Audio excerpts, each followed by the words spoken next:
130페이지를 하겠습니다.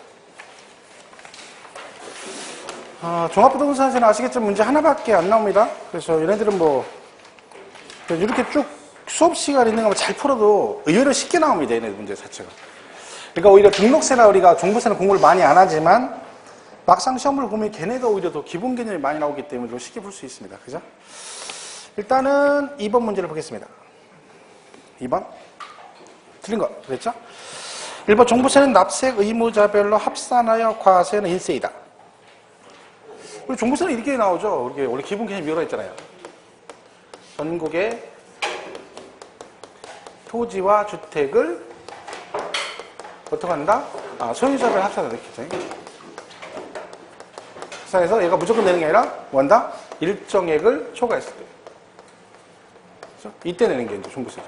그러니까 전국 합산이고 얘네가 대상이고 그리고 개인별 합산하고 합산해서 무조건 내는 게 아니라 일정액을 초과해야 된다. 그 기준금액 있죠? 기준금액. 그죠? 그걸 보시면 돼요. 일단 금액은 기억하셔야 됩니다. 우리가 대상이 별도 종합주택인데 별도는 얼마나 있어요? 80억 초과죠. 그러니까 이거는 구구단위니까 아무리 몰라 얘는 알고 가야 된다 했죠? 얘는 80억 초과, 종합은 5억 초과죠. 그 주택은 6억 초과 이렇게 돼 있어요. 그죠? 요거는 이제 알고 가야 되는 거죠. 이렇게 돼 있습니다. 이 금액을 초과했을 때 낸다. 그죠? 요게 이제 종부세 개념입니다. 네? 자, 그럼 뭐 1번은 합산한다. 그건 맞는 얘기고 2번 거주자의 경우 종합부동산세 납세지는 국세는 전부 다 기본이 어디라 있어요? 사람의 주소지 관할 세무서입니다. 그죠? 주소지 관할, 소유자의 주소지 관할 세무서. 3번 주택이란 지방세법 규정의 주택을 말한다. 다만 별장은 종부세 과세 대상에서 제외한다. 별장은 종부세 안 낸다겠죠? 재산세가 고율로 과세가 되기 때문에 종부세는 안 낸다. 3번 종합부동산세 과세 대상 토지는 사용하는 용도에 따라 분리별도 종합으로 구분하여 과세한다. 땡? 틀렸죠? 왜? 분리는 아니고. 재산세이고. 절도 종합만 냅니다. 5번 종부세와 재산세 과세의 기준일은 동일하다. 같죠? 6월 1일. 그죠? 그 다음에 오른쪽 4번 보시면 다음은 종부세 과세 대상에 대한 설명이다. 틀린 것. 그랬죠? 1번 별장 얘기 나왔죠? 별장은 종부세 대상에서 제외되고 우리가 여기 보시면 주택은 종부세를 다 내는 게 아니라 여기서 합산 배제주택이라는 게 돼 있죠? 그래서 뭐가 있어요? 임대주택, 기숙사, 사원용 주택, 미분양주택, 가정 어린이용 시설, 등록 문화재 주택은 뭐다? 합산해서 제외된다. 얘네들 합산 안 한다는 얘기죠? 대신 요걸 갖고 계신 뭐냐? 합산 배제 신고를 해줘야 된다 했죠? 합산 배제 신고를 언제 한다 했죠? 9월 16일부터 9월 30일까지입니다. 이때까지 납세지 관할 세무서장에게 신고를 해야 한다. 이렇게 되어 있습니다. 그래야 빼고 세금 부과한다. 그런 뜻이죠? 그러니까 지금 2번의 미분양주택은 종합부동산세 과세 대상에 포함되지 아니한다. 그랬고 3번 사업용 건축물은 종합부동산세 과세 대상이 아니다. 그죠? 건축물은 아니라 했죠? 건축물은 아니고. 근데 4번 사업용 건축물 부속 토지는 종부세 과세 대상이 아니다. 땡 틀렸죠? 왜? 토지는 대상이 되죠. 건축물 부속 토지는 별도 합산입니다. 별도 합산. 그죠? 그리고 얘는 대상이 되고 건축물이 아닌 거죠. 토지는 내야 돼요. 4번이 틀렸죠. 그 다음에 임대주택과 기숙사, 사원용 주택 등은 종부세 합산 대상에서 제외한다. 그죠? 이렇게 보시면 되죠. 문제 뭐 크게 뭐 필요 없습니다. 다 비슷비슷한 얘기니까 다 똑같은 거 없죠. 휙 넘어가서 10번 문제를 보세요. 10번.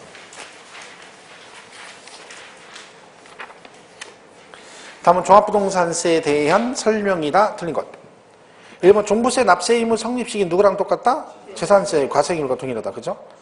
2번 과세 기준을 현재 만 60세 이상인 자가 보유하고 있는 종합부동산세 과세 대상인 토지에 대해서는 연령에 따른 세액공제를 받을 수 있다. 틀렸습니다. 왜 틀렸어요? 60세부터 받죠? 왜 틀렸어요? 그래요. 토지는 아니고. 이게 그러니까 얘만 된다니까. 1세대 1주택자. 그러니까 이걸 해주는 이유가 뭐냐면 집이 하나예요. 딱 하나. 그리고 거주 목적으로 가지고 있는 거죠. 근데 걔가 가격이 좀 비싸다고 해서 야 너는 부자니까 종부세를 왕창 내라. 이건 아니라는 거죠. 그래서 가능하면 1세대 1주택자는 세금을 내더라도 덜 내도록 각종 혜택을 주게 되는데 그 중에 하나가 과표 계산할 때 얘는 뭐 한다? 3억 원을 뭘 받을 수 있다? 추가 공제가 된다. 이게 이제 첫 번째죠. 그래서 우리가 실질적으로 1주택 단독명의자는 얼마가 초과해야 돼 종부세 낸다? 9억 초과입니다. 9억 초과. 기준 시가로. 그것도 그죠? 그 얼마나 안 내는 거죠. 거기다 뭐 또 해줘? 세액 공제. 이것도 누구만 해줘요? 1주택자만 해줘요. 여기는 세액공제 두 개가 있는 거죠. 연령에 따른 연령별 세액공제가 있고 보유기간별 세액공제 두 가지가 있습니다. 물론 이거를 외우면 좋긴 한데 얘는 다 못 외우더라도 뭐를 기억해라? 요 세액공제가 뭐가 되면 중복되면 뭘 기억하라고? 중복공제가 가능하다. 이거를 기억하는 거죠. 네? 이 연령별 공제는 나이대로 가는 거 60세부터 받아요. 만 60세, 65세 미만. 그러니까 10, 20, 30이 세 구간으로 돼 있어요. 4단계로. 60, 65세, 65세, 70세, 70세 이상. 그죠? 얘는 2단계. 5년 이상, 10년 미만 20%, 10년 이상 40. 그러니까 최대로 얘가 중복받으면 70%까지 공제 받을 수 있습니다. 그러니까 여기서도 추가 공제해주고 세액공제도 또 해서 이거 해가지고 요거까지 받을 수 있는 거죠. 그래서 웬만하면 1주택자는 세금을 안 내는 쪽으로 간다. 그래서 여기만 해주는 거예요. 1주택자만. 그죠? 그러니까 토지는 아닌 거죠. 그래서 여기 3번, 2번은 틀렸고 2번이 틀린 거네요. 그죠? 3번 주택분 종합부동산세 납세 의무자가 1세대 1주택에 해당하고 과세의 기준은 이제 만 60세 이상인 경우 산출된 종부세 세액 최고 몇 프로까지? 30%까지 연령별 세액공제를 받을 수 있다. 최대 받을 몇 프로? 30%에 됩니다. 보유는 40%고요. 얘 분납되죠? 종부세 물납은 폐지됐지만 500초과 기간 2개월. 5번 1주택자로 해당 주택의 과세 기간 기준일 현재 5년 이상 보유한 자는 얼마? 최대 몇 프로까지? 40%까지 최대 받을 수 있죠. 5년 이상일 때부터. 5년 미만이면 아예 안 되니까, 그죠? 최대 10년 이상이면, 그러니까 5년 이상이면 최대 40%까지 받을 수 있다. 어쨌든 이것들은 뭐 공제율보다 낮든 이거는 기본 개념이에요. 이건 시험에 여러 번 나왔었죠. 중복공제 가능하다. 근데 둘 중 중복되면 뭐 공제율이 큰 걸 선택해서 받을 수 있다. 땡. 그런 거 아닙니다. 둘 다 된다. 그죠? 그게 있으면 되죠. 그럼 과표를 한번 계산해 보겠습니다. 과세표준. 그 뒤에 14번.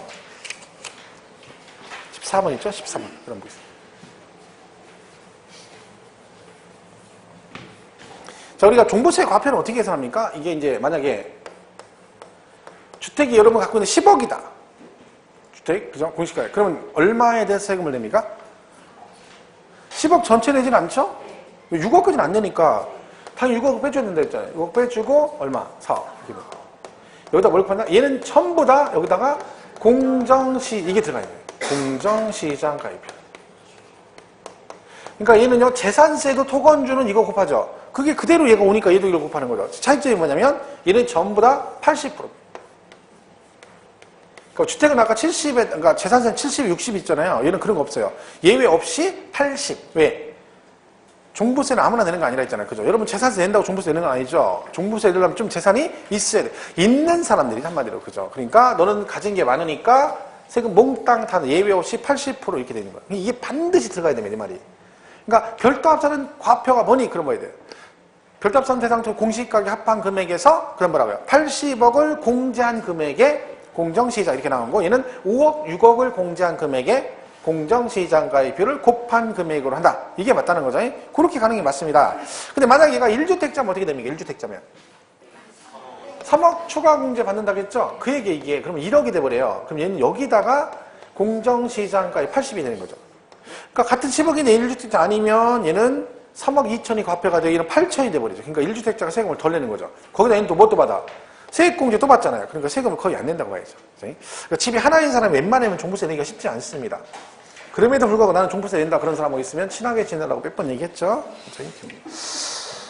자, 그러면 종부세도 뭐가 중요하냐면 1주택 여부가 중요해요. 예. 비과세는 안 되지만 이런 세액공제를 1주택자만 해주잖아요. 그래서 뭐가 있냐면 동거봉양 혼인 있죠.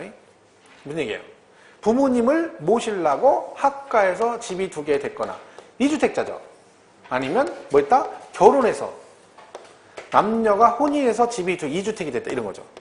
자, 그럼 2주택자죠. 요거는 근데 예외를 두겠다는 거죠. 왜요? 이게 뭐 투기 목적이 아니고 그렇잖아요. 그러니까 얘는 어떻게 하겠다? 여기 혼인하거나 뭐 한 날로부터 합친 날로부터 5년 동안은 각각 별도세. 그러니까 2주택이잖아요. 근데 5년간 별도세 되면 4명 다 5년간은 몇 주택자? 1세대 1주택자. 그럼 5년간 뭘 해주겠다는 거? 추가 3억 공제 해주고 세액공제 다 해주겠다는 겁니다. 5년 지나면 남편과 부인의 집을 합산해서 계산하나요? 5년 지났어. 그러면 이제 5년 지나버렸죠. 그럼 별도세대 아니죠. 그럼 그때 남편과 부인의 집을 합산해서 종부세 계산하나요? 그런 거 없다니까. 얘는 합치면 세대별 합산이라니까요. 얘는 무조건 개인별이라니까. 무조건 우리 모든 세법의 합산은 개인별이라니까요. 단지 5년 지나면 얘는 1주택자가 아닌 거지. 왜? 배우자가 집에 있으니까. 그럼 얘는 뭘 못 받아? 추가 사목공제 안 되고 세액공제를 못 받는 거지. 5년 지났다고 해서 합산은 아니라는 거죠. 그죠? 얘는 혼인신고 한 날로부터 5년이고 여기는 전입신고 한 날로부터 5년입니다. 이게 이제 중요한 거죠. 그러니까 지금 14번 문제가 그거예요. 2016년 6월 1일 현대 세대주 갑과 그 배우자 을은 다음과 같이 주택을 한 채씩 가지고 있대요. 그죠? 그러니까 갑이 10억짜리 주택 갖고 을이 14억짜리 가지고 있다. 또 비싸죠? 저도 모르게 갑자기 문제는 내가 만들어 놓고 왜 어따 그러고 있는 거죠. 단 걔는 뭐래요? 혼인 전에 이미 각각 1주택을 소유하고 있으며 혼인한 지 3년 되었고 공정시장 가입은 80일에. 그러니까 이거 뭔 얘기야? 혼인 전에 집을 각각 하나씩 가지고 있었다는 얘기죠. 그죠? 거기다가 결혼해가지고 지금 혼인한 지 몇 년 됐대? 3년. 3년 됐다는 얘기는 결국 그죠? 소 닭 보듯이 할 때가 지났다는 얘기죠. 소 닭 보듯이. 그죠? 너는 너, 나는 나 이렇게 산다는 얘기 3년 지났으면. 그죠? 그쪽이 오래 사는 거죠. 그죠? 자, 그럼 이때 그러면 무슨 얘기예요? 자, 갑이 10억. 배우자 을이 14억. 이렇게 돼 있다. 그러면 종부세 계산해야 그런 얘기죠? 자, 갑부터 해볼까요? 갑. 자, 얘는 10억. 어떻게 됩니까? 여기서 6억 빼주고. 그리고 4억. 그죠? 이렇게 되는 거죠. 이해 가시죠? 8천. 10조. 얘도 마찬가지죠? 14억. 빼기 6억. 여기서 계산이 안 되죠? 봐라. 그죠? 빼기 3. 산수가 안 돼, 산수가. 얼마? 응? 58? 40. 58, 40. 4억. 그죠? 얘는 8천. 그죠? 8천에 4억. 정답 5번이죠. 1주택자. 그죠? 혼인. 그러니까 혼인신고가 5년 지나버렸으면 어떻게 돼? 만약 5년 지났다 그러면 얘는 그냥 4억에 80% 가고 얘는 8억에 80%. 4, 8, 3, 3억 2천, 얘는 6억 4천 이렇게 가야 됩니다. 그죠? 근데 여기는 지금 5년이 안 지났기 때문에, 그죠? 이렇게 되는 거죠. 뭐 그런 식으로 가면 되는 거예요. 자, 넘어가겠습니다. 그다음에 18번 문제를 보세요. 18번.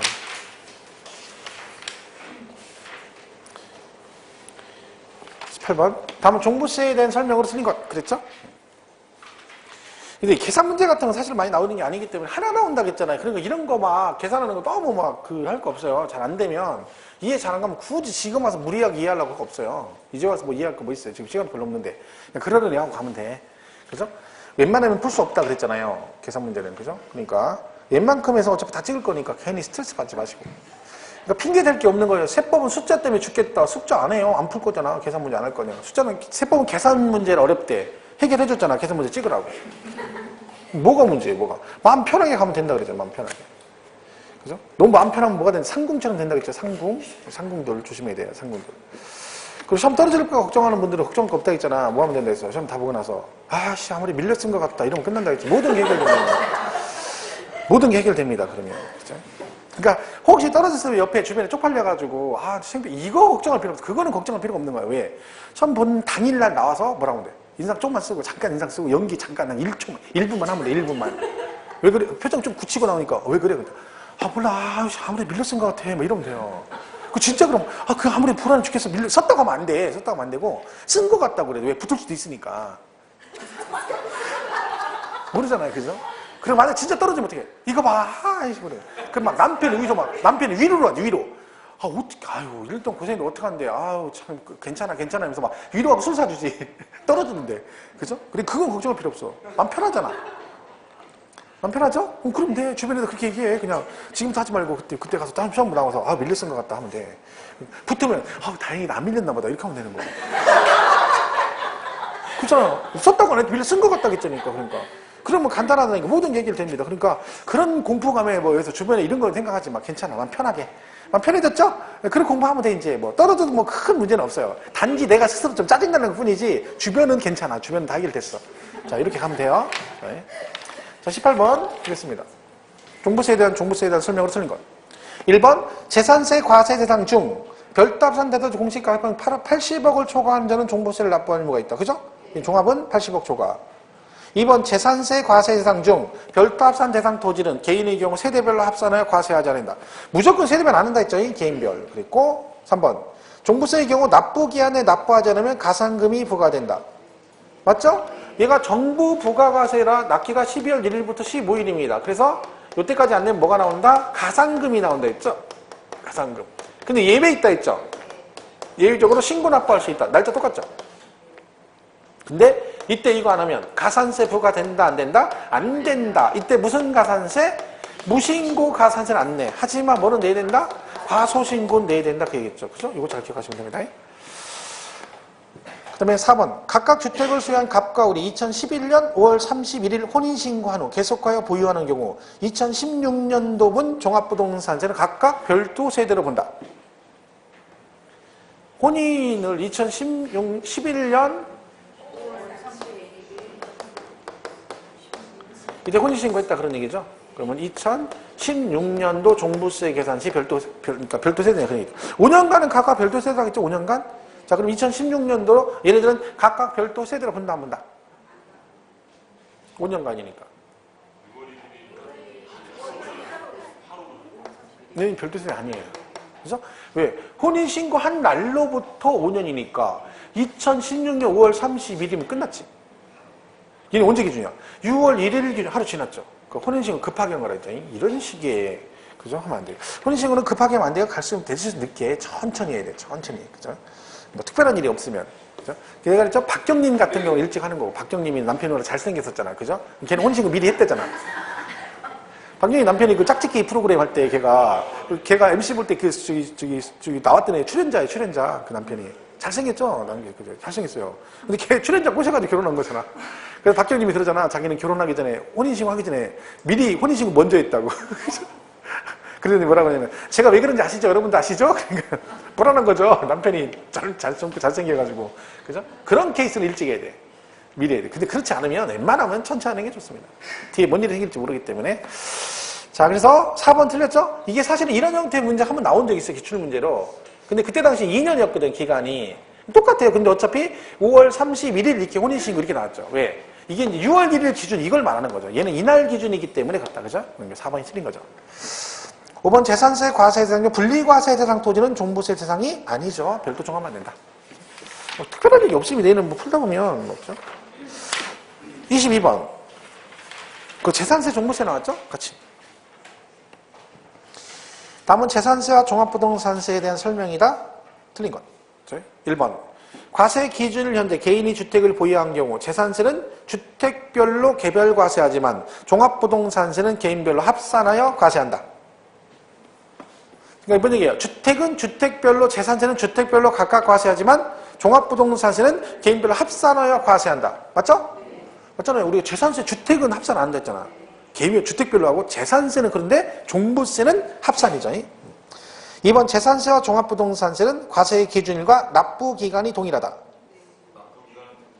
틀렸죠? 왜? 과세 기준일만 갖고 납부기간 당연히 다르죠. 재산세는 7월 9월에 내고 종부세는 12월 달에 낸대요. 말도 안 돼. 2번이 틀렸죠.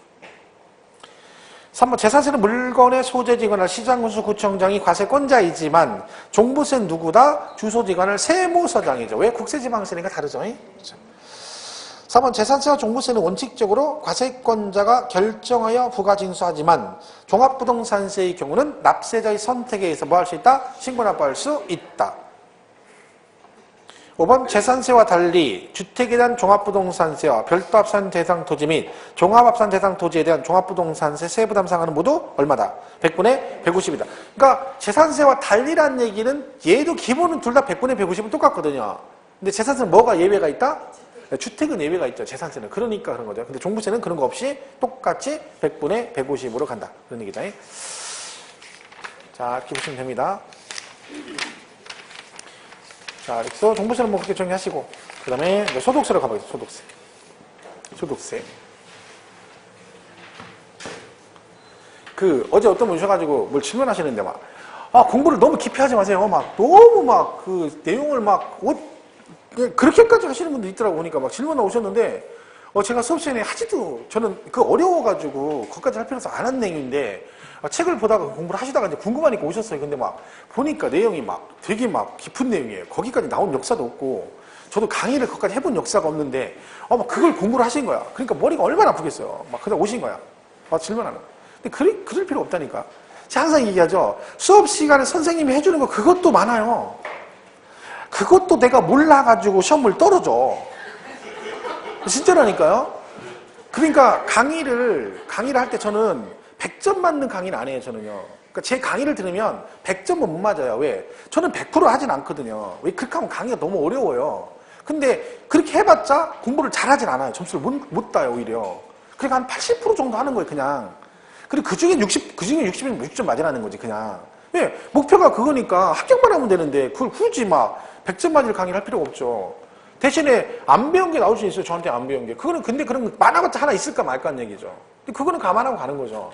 근데 그래야 되는 거예요. 그러니까 양을 늘리면 안 돼요. 몇 번 얘기했잖아요. 그냥 엑기스를 자꾸 봐야 돼요. 근데 이러면 대답하면 어떤 때는 문제를 그때 어떤 거 되게 쉽게 대답하는 것들이 문제에 탁탁탁 답이 보이는 것들이 있어요. 그게 왜 그러겠어요?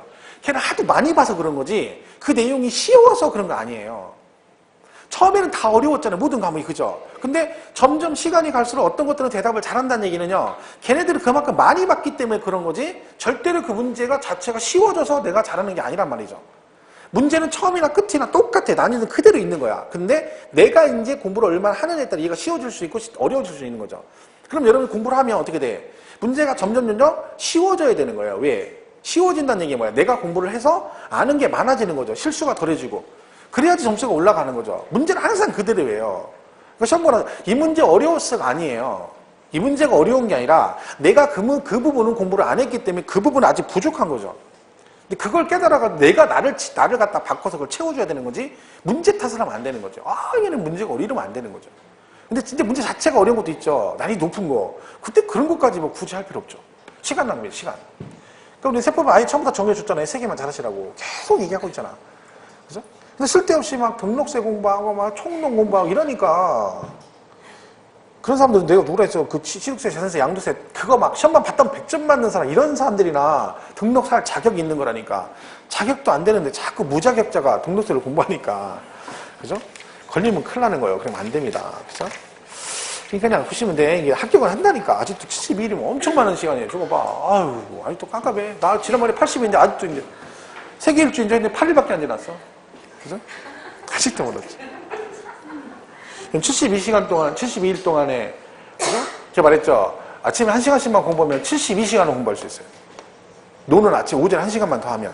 남들 펑펑 놀 때. 그럼 72시간 동안을 공부한다고 치면은 이게 양이 엄청난 겁니다. 근데 우리가 보통 72시간 공부 안 하죠? 그럼 실제로는 100시간 넘게 투자해야 72시간 할까 말까요? 공부하는 양으로 따지면. 이게 굉장히 큰 시간이라니까. 근데 여러분 지금도 여유를 가지고 오전에 놀잖아. 근데 여전히 뭐라 그래 나와서는 나 공부 안 돼서 미치겠어 해놓고 오전은 계속 놀아. 웃기잖아 이게. 나중에 후회한다니까. 봐봐요. 왜 그런지 모르겠어요. 나는 아침 일찍 와서 공부 좀 하세요. 1시간씩 앉아서. 왜 놀아 1시간 와가지고. 좀 일찍 오면 되잖아요. 근데 그 시간 놀고 나중에 가서 그때 그 말 들을 거 소용없어요. 그래봤자 소용없어. 한 과목을 72시간 매일같이 1시간씩 하면 한 과목 어느 정도까지 60점 무조건 나오겠네. 어떤 과목이든 간에. 그죠? 그 제가 전에도 얘기했잖아요. 100일 갔을 때 중개사법 맨날 아침에 하라고 1시간씩. 그러면 중개사법 35개 넘게 많죠. 근데 그건 안 하고 맨날 점수 안 따온다고 하면 탄핵만 하고 있어요. 어떡할 거예요, 그거. 이해가 안 간다니까. 말을 말든가. 그죠? 공부를 안 하면서 점수 안 나고 걱정하고 있다. 그럼 해야지. 하면 되죠. 아니면 2시간 일찍 오면 되잖아요. 뭐, 어때. 그죠? 가정을 빨리 버리라고 했잖아. 내가 가정을 빨리 버려야. 가정을 빨리 버려야 합격할 확률이 높아진다고. 그 무수리처럼 계속 집안일 다 하고 이렇게 하면 언제 합격할 거야, 이 무수리들. 아이고, 나 진짜, 이 무수리들. 그래서 자, 2번 보겠습니다. 2번. 142페이지 2번. 다음은 소득세에 대한 설명이 다 틀린 거 그랬죠? 자, 1번 소득의 구분은 종합소득, 퇴직소득, 양도소득으로 구분한다. 종합소득은 합산과세하며 양도소득과 퇴직소득은 뭐한다? 분류과세한다. 그러니까 우리가 8가지 소득이 있는데 6개 소득은 종합해서 합산해서 종합소득세가 나오고 나머지 2개 퇴직소득하고 양도소득은 따로 구분해서 분류과세한다. 그죠? 자, 이번 소득세 과세기간, 소득세는 과세기간 있죠? 그냥 1년 단위로 간다 했죠? 1월 1일부터 12월 31일까지입니다. 근데 만약에 돌아가셨다 그러면 돌아가신 날까지만. 오늘 돌아가셨는데 12월 31일까지 발생한 소득을 다 세금 내라. 말이 안 되는 거죠. 가셨는데 이미. 그죠? 그러니까 돌아가셔도 뭐는 내고 가셔야 돼? 세금은 내고 가셔야 되는 거죠. 그러니까 언제까지? 돌아가신 날까지 발생한 소득은 세금은 내고 가셔야 된다. 근데 누가 내요? 상속인이 내겠죠. 3번 거주자는 국내외에서 발생하는 모든 소득에 대해서 과세하고 비거주자는 국내 원천 소득에 대해서 과세한다. 그러니까 우리가 거주자란 말이 있고 비거주자란 말이 나오잖아요. 자, 이 기준이 뭐라겠어요? 거주자는 뭘 거주자라 한다?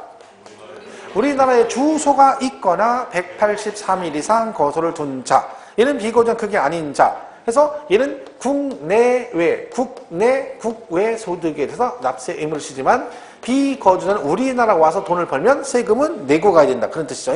자, 그 얘기고. 4번 과세자상 소득의 범위는 소득 원천서를 근간으로 하여 순자산 증가세를 일부 채택하고 있다. 우리 세법에서 이 썰 나오는 건 이거 하나밖에 없어요. 썰. 무슨 썰 이건 다 어디서 나와. 학계론에 썰 겁나 나온다 했죠. 걔는 막 온갖 것들이 다 나와서 막 나는 이 얘기했고 나는 이 연사 뭐 주장하면 좀 얘가 나왔다 나는 이 연사 이러는 거죠. 막 수많은 애들이 나와서 떠들죠. 누군지도 모르는 애들이. 그죠? 그것도 외국 애들이 나와가지고 막 그죠? 막 얘기하니까 죽겠죠. 한국 애들이 알까 말까인데 이름 이상한 애들이 나와가지고 마르크스가 뭐야 이름이. 그죠? 우리 썰이 딱 하나 있어. 이 썰.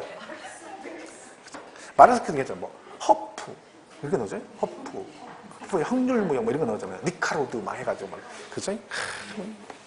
뭐 나오죠? 비욘세는 안 나오죠? 머리 아프죠? 그게 골치 아픈 거죠. 근데 우리가 딱 하나예요. 그 이름이 뭐? 소득 원천설 뭐예요? 그러니까 반복적으로 발생하는 소득만 과세하자. 이게 소득 원천설. 순자산 증가세는 1년에 한 번이건 평생 한 번이건 소득만 발생하면 과세하자. 이게 순자산 증가세입니다. 그럼 우리나라는 자 양도소득세는요. 소득 원천설에 의하면 과세할 수 있다 없다? 소득 원천설을 기준으로 하면 양도세는 부과를 못합니다. 왜? 양도소득의 뜻은 어쩌다가 우발적으로 발생한 소득을 말하죠. 근데 원천설은 자주 반복적으로 발생한 소득이죠. 그러니까 뭐에 근거해서 과세하는 거야? 순자산 증가세이죠. 그래서 기본은 원천설이고 일부 순자산 증가세를 채택하고 있다. 그죠? 그런 얘기. 5번 우리나라 소득세는 개인 단위로 과세는 원칙이거나 이자 배당 자산소득으로서 부부 단위로 합산하여 과세한다. 땡. 틀렸죠? 이자소득, 배당소득은 자산소득. 아니, 그런 거 없어요. 이자소득, 배당소득이고, 뭐건 부부 합산 없다. 그래서 답보다 개인별로 간다. 5번이 틀린 거죠. 자, 그럼 이 소득세 부분에서 우리 시험에 나올 수 있는 게 뭐라겠어요? 이거라 했죠? 부동산 임대소득에 관한 얘기와 그 다음에 매매업 건설업에 관한 얘기입니다. 시험에 나올 수 있는 게. 그럼 지금 4번 문제는 부동산 관련 사업소득에 설명하다 오는 것은 그랬죠? 자, 그러면 여기서 이제 보시면 1번 시공 중인 주택을 양도하는 경우는 그 주택의 시공 전도가 건축법에 의한 건축물에 해당하는 때에는 매매업으로 본다. 주택을 건축해서 파는 거죠. 그럼 뭘로 본다 했어 우리가? 이거 기억나시죠? 부동산 매매업이 있고 주택 신축 판매업이 다 있죠? 주택 신축 판매업. 자, 근데 주택을 신축해서 파는 것도 뭐예요? 매매업, 크게는 매매업에 들어가는데 우리 세법에서는 얘는 혜택을 주기 위해서 뭐 한다 했죠? 건설업. 이건 건설업 본다 그랬죠. 예. 자, 이건 구분할 때 뭐만 하면 됐어요? 요것만 기억하라 했잖아요.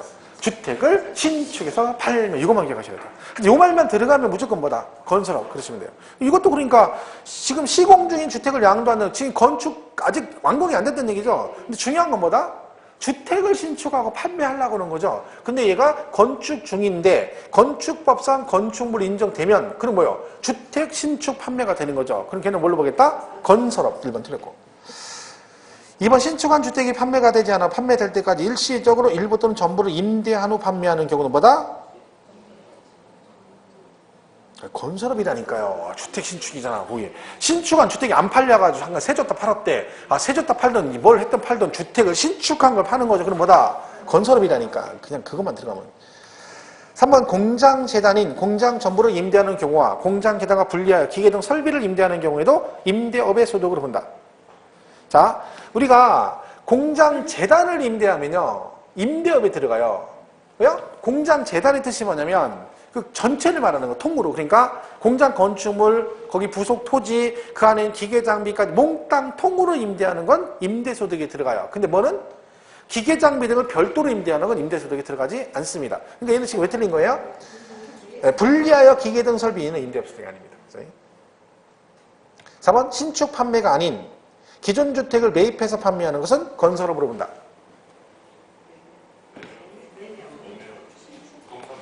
이 매매업이잖아. 기존 주택 매입은 아니라죠. 신축 말기라요. 신축. 그죠? 틀렸잖아. 이거 뭐려 이게 없잖아. 매입 아니라니까 신축 아니잖아요. 이거 매매업이죠. 매매업. 5번 토지를 개발하여 주택지, 공업단지, 상가, 묘지 등으로 분할 판매하는 것마다 매매업. 땅 사서 여러분이 칼질해가지고 손딱 성토 작업해서 딱 분할해가지고 이건 주택용지, 이건 상가, 이건 묘지 이렇게 땅을 파는 거죠. 그럼 걔는 뭐다? 매매업이죠. 매매업. 다 5번입니다. 얘는 뭐 복잡할 거 없어. 그냥 이것만 기억하면 돼. 이것만. 이거 아니면 뭐다? 매매업. 이렇게 가면 돼요. 이거는 근데 이건 아직까지는 뭐 거의 나온 적이 없어요. 거의 다 뭐가 나왔다고요?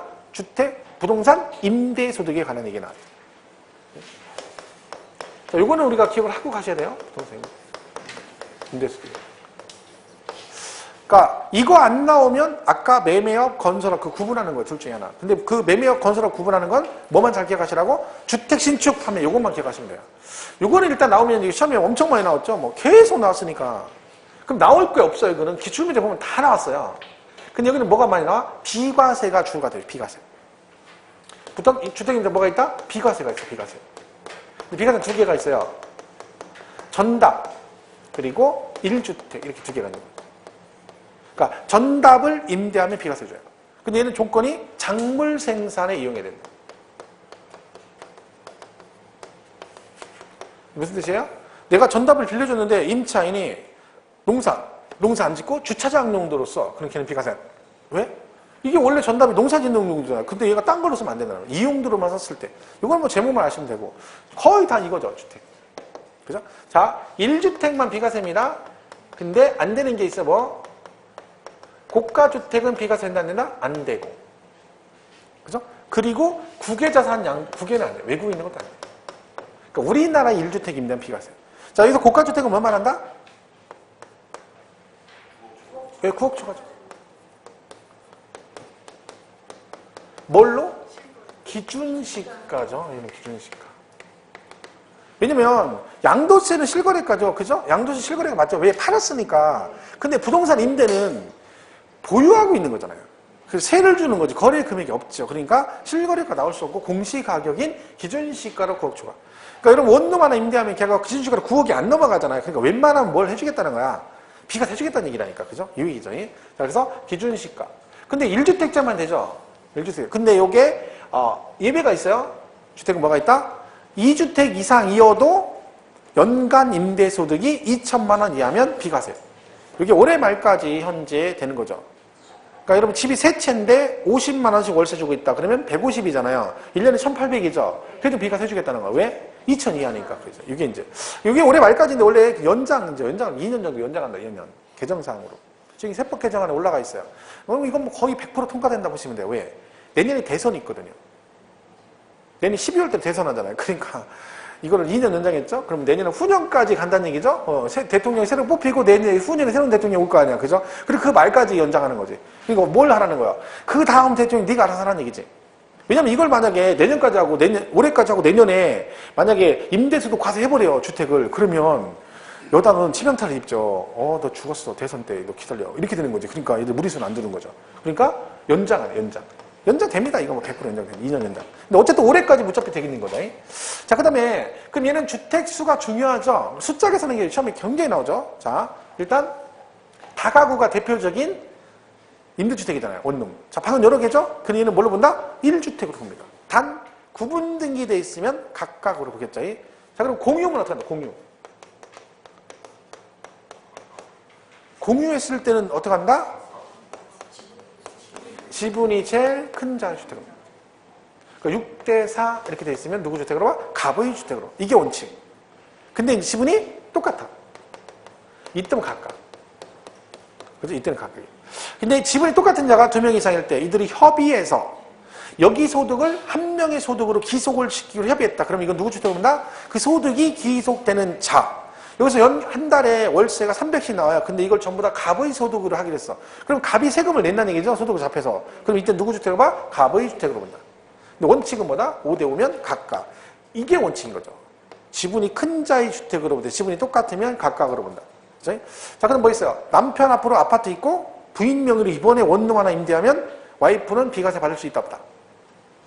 남편의 아파트 명의가 돼 있어요. 부인 앞으로. 그죠? 근데 부인은 무주택자인데 이번에 부인 앞으로 원룸 사서 임대했어. 그럼 이때 비과세 받을 수 있다 없다? 1주택이다 아니다? 아니다. 왜? 부부 합산. 2주택이에요. 자, 이건 제가 계속 말씀드리겠죠? 요 합산의 뜻은 얘가 임대주택 비과세 할 때 숫자 계산할 때 합산해요. 그죠? 그 남편이 집이 있으니까 2주택자가 되는 거죠? 근데 소득은 절대 합산 안 한다 했죠? 소득은. 왜? 남편도 직장 다니면 종합소득 내고 연말정산해서 와이프도 임대소득 세금 내겠죠? 둘이 합산해 안 해요? 안 하죠. 왜? 그랬잖아요. 개인, 무조건 개인비 합산이라고. 그죠? 요거 하나 좀 조심하면 돼요. 그죠? 이렇게 되는 거죠. 이게 이제 기본적인 주택에 관한 이유. 그럼 이거는 월세액인데, 그럼 전세를 좀 어떻게 전세. 그죠? 전세. 자, 그럼 전세는 어떻게 한다? 그 보증금에 대해서 과세를 합니다. 전세는. 이때 보증금은 3주택 이상일 때만. 그러니까 얘가 3주택이 아니면 전세 보증금 과세를 안 해요.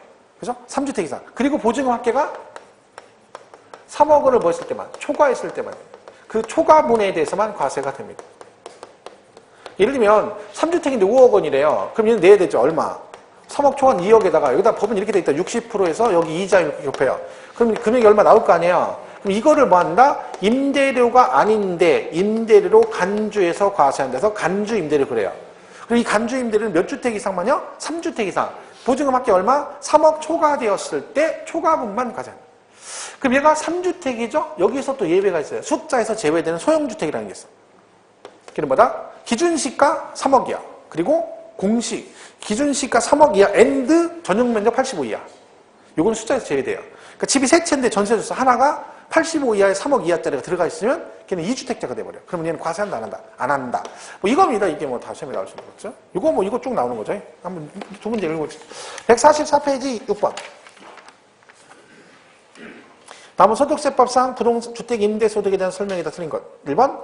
한 개의 주택을 소유한 자의 주택 임대소득. 고가주택은 제외죠? 비과세 대상이지만 9개 소재 주택의 임대소득은 주택수와 관계없이 뭐한다? 과세한다.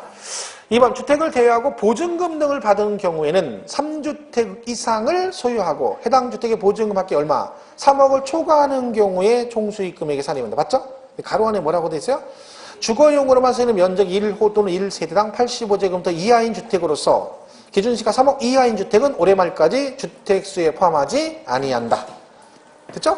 지금 그 얘기죠. 소형주택 85 이하 뭐 기준시가 3억 이하일 때 엔드 그죠? 1호 1세대당 이렇게 되는 거죠. 저한테 이런 거 물어봤어요. 1호 1세대당 이걸 나한테 물어봤어요. 그래서 1호는 뭐고 1세대는 뭐예요? 그리고 1호는 단독은 1호 2호 그러고 공동주택은 1세대, 2세대 그러죠. 근데 그걸 막 나한테 와서 물어봐. 내가 여기 있으니까 물어보시겠죠. 근데 이건 공법선생님한테 물어봐야지. 그 제가 알려줬어요. 공법선생님한테 가서 물어보라고. 그래서 자세히 친절하게 알려. 친절하잖아. 얼마나 친절해. 그래서 누구한테 물어볼지 몰라서 저한테 온 거 아니야. 그러니까 내가 친절하게 알려줬지. 이거는 공법선생님한테 가셔야 됩니다. 이렇게 물어봤죠. 얘기해줬죠. 3번 주택수 계산할 때 본인과 배우자가 각각 주택을 소유하는 경우 이를 뭐한다? 합산한다. 그죠? 숫자 계산할 때 합산한다 했잖아요. 4번 주택 임대수 연 2천만 원 이하면 올해 말까지 한시적으로 뭐한다? 비과세.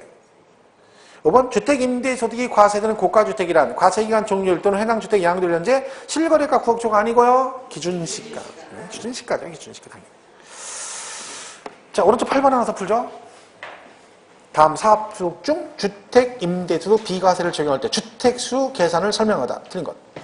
1번 다가구 주택을 한 개의 주택으로 부대 구분 등기된 경우는 뭐한다? 각각을 주택으로 본다. 그죠? 그러니까 원래 하나로 부르는데 구분 등기됐으면 당연히 각각으로 봐야죠. 2번 공동소유 주택은 뭐라겠어요? 지분이 가장 큰 자의 소유로 계산하되 지분이 가장 큰 자가 2명 이상인 경우는 어떻게 한다? 각각.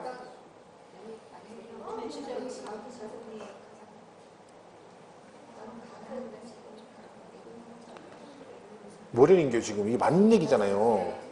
공동소유 주택은 지분이 가장 큰 자의 소유로 계산한다. 그런데 지분이 가장 큰 2명 이상이면 어떡한다? 각각.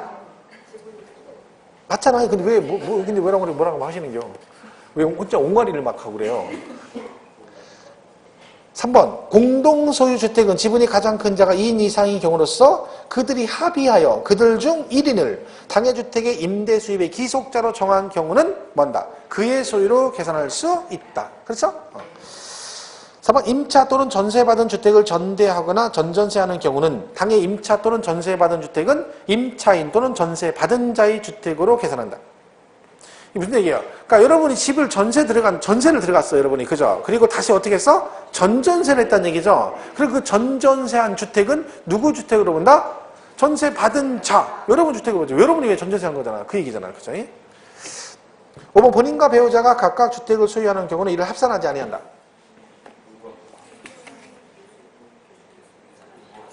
합산한다. 지금 주택수 계산하는 거 지금 위에 지문이 주택수 얘기하는 거잖아. 어떤 분이 이런다요. 이거를 보고 그래 합산 안 한다 했잖아요. 안 해요. 근데 이건 맞아. 왜? 저 틀렸어. 왜? 저 위에 문제 지문이 뭐예요? 주택수 계산 이거잖아. 문제 지문이. 그러니까 얘는 뭐 해야 돼? 합산한다. 그래야 맞는 거지. 그 문제를 잘 가봐야 돼. 문제를 줄만 쳐놓고 맨날 줄은 쳐놓고 안 틀리려고 빨간 걸로 줄 쳐놓고 틀린 거 동그라미 쳐놓고 맨날 옳은 거 고르고 있고 막 이러니까 문제를 잘 읽어야 돼. 문제를. 그죠? 그래야 답을 풀 수 있습니다. 얘는 끝까지 보시면 돼요. 나머지 10번 문제 풀 거 없고. 자, 이렇게 보시면 되죠. 이긴 별거 없어요. 중요한 건 양도세죠, 양도세. 이거를 열심히 하셔야 됩니다. 일단 얘는 뭐 5문제 나온다라고 생각하시고, 5문제는 나온다 생각하시고 푸는 거예요. 이게 제가 느끼는 게 있어요. 많이 보는 학원이 확실히 공부를 좀 잘해요. 좀 대답도 잘하고.